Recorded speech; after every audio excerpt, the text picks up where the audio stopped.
Hello guys, welcome to my channel నేజూస్ world.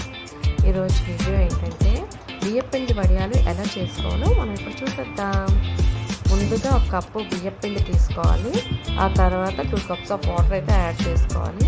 Air bubbles లేకుండా mix చేసుకొని పక్కన పెట్టేసుకోవాలి. ఆ తర్వాత స్టవ్ వెలిగించేసి బ్యాండీ పెట్టుకొని అదే కప్ తోటి 7 కప్స్ ఆఫ్ వాటర్ అయితే యాడ్ చేసుకోవాలి.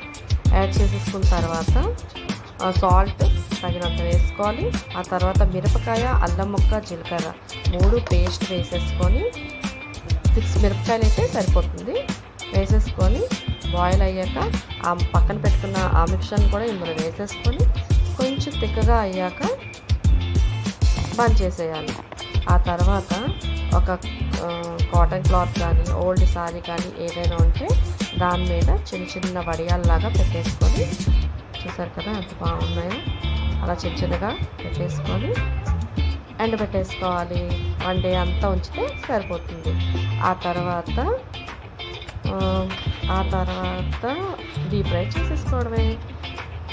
మీరు కూడా ఇంట్లో ట్రై చేయండి. ఎలా ఉందో నాకు కామెంట్ సెక్షన్లో షేర్ చేసుకోండి. Please do like, share and subscribe. Until then, take care. Bye bye.